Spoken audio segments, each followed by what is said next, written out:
Hemos llegado al 13º capítulo de la historia de la Iglesia Católica. Estamos entrando en el siglo XIV, un siglo que será punto de inflexión, ya que todo lo que la Edad Media había construido entrará en crisis. Crisis provocada por diversos factores que ahora veremos. En primer lugar, asistimos a una gravísima despoblación de territorios. Las causas son múltiples. La carestía, pero también las pestes, la más famosa de las cuales tiene lugar a mediados de siglo y se conocerá como la peste negra. Hay también guerras que se suceden unas detrás de otras, lo que provoca que las tierras no pueden ser cultivadas y produzcan cada vez menos. En este contexto aparecen conflictos entre campesinos y señores de los castillos. Por toda Europa se suceden revueltas de campesinos que son quienes tienen que cultivar el trigo y son los últimos en recibir algún beneficio. En este siglo crece cada vez más la distancia entre ricos y pobres. El sistema político de las ciudades entra en crisis. Los ciudadanos ya no son quienes gestionan y administran la ciudad. Las ciudades, sus propiedades y sus castillos tienden a concentrarse en las manos de una única persona. Nace un fenómeno político que se conocerá como señorío. El señor es el dueño absoluto de todo. Y el poder ya no es gestionado en común, como sucedía en la ciudad, sino que pasa de padres a hijos. Los señores quieren crear dinastías.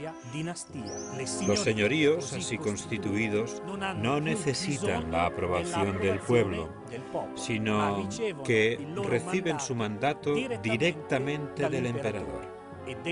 Y en este contexto, la Iglesia se convierte, sin lugar a dudas, en un gran obstáculo para la administración del poder por parte del Señor. Por lo que respecta a la institución papal, en el año 1294 es elegido Celestino V. Celestino era un monje ermitaño al que llaman a ejercer de pastor universal de la Iglesia, dejando sus montes del centro de Italia. Será papa solamente durante 5 meses. Abdica el 24 de diciembre de 1294. Faltan 6 años para el 1300. 1300 años desde el nacimiento de nuestro Señor Jesucristo. Ahora el pontífice es Bonifacio VIII. Antes de su elección circulaba por Europa la idea de que peregrinando a Roma, a la tumba de Pedro, se obtendrían grandes indulgencias. Así que el nuevo papa decide proclamar un año jubilar. 1300 es el primer año santo de la historia de la Iglesia Católica. Igual que sucedió con el jubileo del año 2000, también hace 700 años llegó a Roma una inmensa multitud de peregrinos. Más de 2000 y a pie. Esta era la prueba tangible de la fuerza que tenía entonces el papado. A los peregrinos que llegaban a Roma se les concedía la misma indulgencia que se otorgaba a quienes peregrinaban a Tierra Santa. El Papa Bonifacio VIII, tras el éxito del jubileo, piensa que ha llegado el momento de enviar un mensaje al rey de Francia, Felipe IV el Hermoso. Nombra obispo de la diócesis de Pamiers a Bernardo Sarisset, famoso por sus críticas al soberano.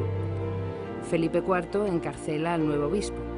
Al mismo tiempo, inició una campaña difamatoria contra Bonifacio VIII, el cual se encontraba en ese momento en su residencia estival de Anagni. Felipe incluso llegó a convocar un concilio para juzgar a Bonifacio. Este decidió excomulgar a Felipe el Hermoso. Estamos en la víspera de la fiesta de la Natividad de María, el 7 de septiembre de 1303. Un grupo de soldados franceses irrumpe en la residencia papal. Según la tradición, el Papa fue incluso abofeteado. El pueblo de Anagni interviene y no solo libera al Papa, sino que lo escolta hasta Roma con más de 400 hombres a caballo. Pocas semanas más tarde, el 11 de septiembre, el Papa Bonifacio VIII muere, destrozado por el ultraje sufrido. El ultraje de Anagni, o como se le conoce, la bofetada de Anagni, parece más una metáfora. Aunque en sí mismo, el haber asaltado al Papa puede considerarse como un sacrilegio, un delito. Como hemos visto en capítulos anteriores y veremos en los siguientes, los papas nunca han tenido, excepto durante breves periodos de tiempo, un verdadero poder político, una verdadera soberanía política. Asaltar y abofetear al Papa, tanto ayer como hoy, se convierte en algo fácil y sencillo. Pero el Papa es Cristo en la tierra y Cristo no tiene ejércitos. No tiene tropas. Lo que sucedió en Anagni en 1303, con este episodio, marca un cambio de época. Y el hecho de que este acontecimiento quedase impune es un agravante más a lo que ya sucedía. Cada rey, cada soberano trata de ser el único poder en su territorio. Y para conseguirlo, tiene que romper los vínculos entre los obispos, la comunidad cristiana y el Papa. Y no podía hacerse de otra manera que dañando o cortando los lazos entre el jefe del rebaño y su mismo rebaño. Felipe el Hermoso actúa con frío cálculo político. Podemos decir que en la historia de la Iglesia, Anagni marca el final de la Edad Media. Es el final de una época que había visto la gran unidad política y la gran unidad del hombre mismo, llamado con todo su ser a ser artífice y constructor de una sociedad que es el reino de Dios. Benedicto XI, dominico, fue elegido como sucesor de Bonifacio VIII. Era el 22 de octubre de 1303. Solo han pasado 6 meses cuando en abril de 1304 Benedicto debe trasladar toda la corte a Perugia. Roma está sumida en el caos por los constantes enfrentamientos entre facciones. Benedicto XI retira la excomunión a Felipe el Hermoso esperando que así llegue la paz. Sin embargo, muere a los pocos meses en Perugia. En esta misma ciudad, los cardenales eligen a Clemente V, francés, y la curia se desplaza en pleno a Aviñón, en territorio francés. En 1309, Aviñón no está realmente en Francia, sino que pertenece al feudo imperial de los Anjou de Nápoles, vasallos del Papa. Clemente V dijo varias veces que devolvería la curia a Roma, pero la realidad es que los pontífices permanecieron en Aviñón durante 70 años. El establecimiento de la sede pontificia en Aviñón produce un profundo cambio en la ciudad, cambio del que aún son evidentes las señales.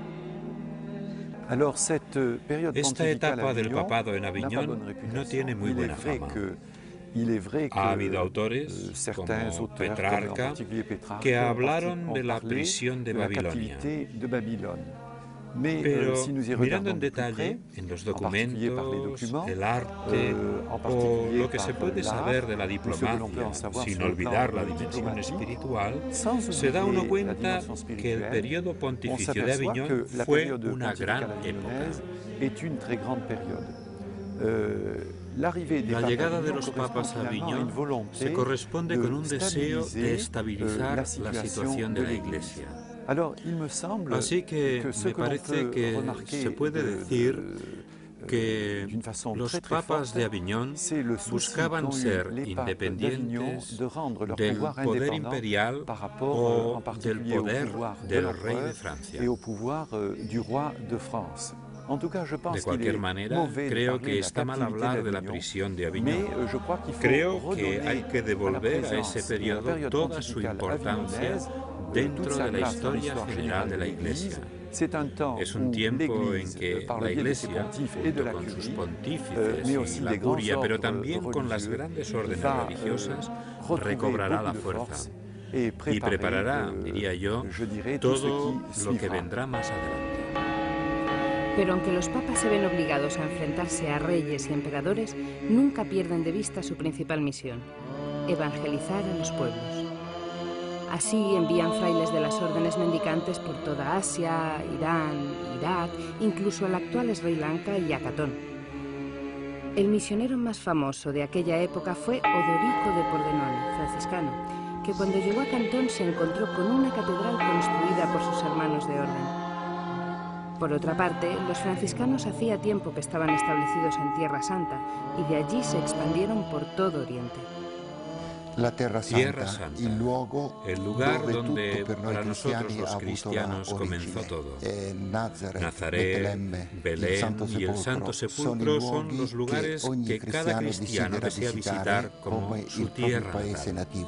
Se narra que en el año 1213 el beato Egidio de Asís la visitó y San Francisco en 1219, en el difícil contexto de las cruzadas, logró cruzar la barrera y encontrarse con el sultán de Egipto, el cual le otorgó autorización para visitar el sepulcro y los santos lugares para él y sus frailes.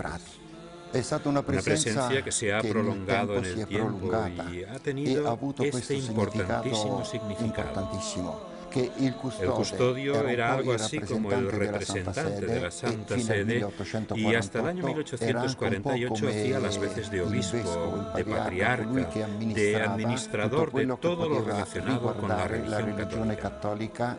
Es una presencia que continúa y se dedica sobre todo a los santos lugares de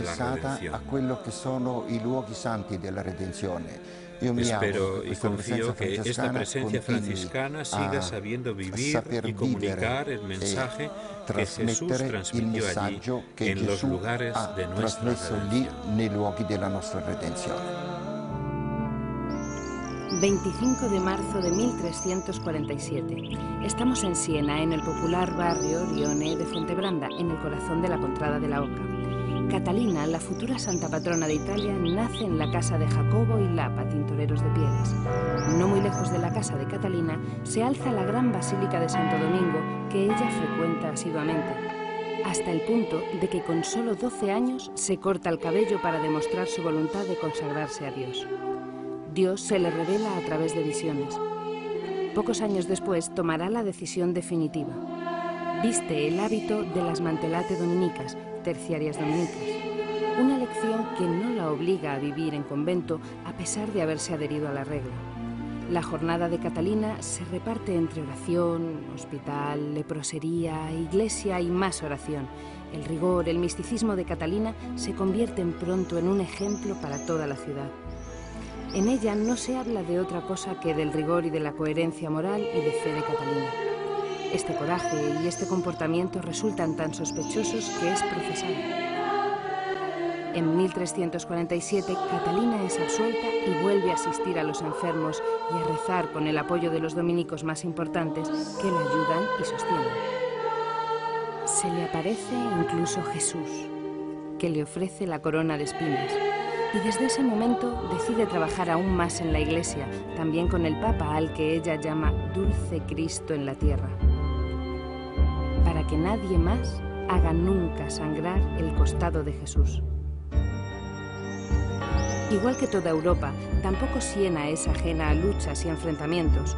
Catalina es hija de un tintorero analfabeto, pero será capaz de leer y escribir a prelados, reyes e incluso al Papa Gregorio XI sobre la necesidad de volver a Roma. Y para conseguirlo, viaja a Aviñón, donde es recibida por el Papa. Esta pequeña y enérgica mujer logra lo que hasta ese momento ningún hombre, por poderoso o influyente que fuera, había conseguido. Es el 3 de septiembre de 1376. Gregorio XI deja Aviñón y tras un viaje de 5 meses llega a Roma, donde es acogido triunfalmente. Mientras el Papa Gregorio entra en Roma, Santa Catalina se retira a Siena, dando así muestra de su humildad y entrega. Ella, que en Aviñón había hablado al Papa en sienés y en latín, de manera que Raimundo de Capua, confesor de Santa Catalina, se vio en la necesidad de hacer de traductor. En la Basílica de Santa María sopra Minerva, en Roma, se custodia el cuerpo de Santa Catalina y el Papa Pío XII la proclama patrona de Italia junto a San Francisco en junio de 1939.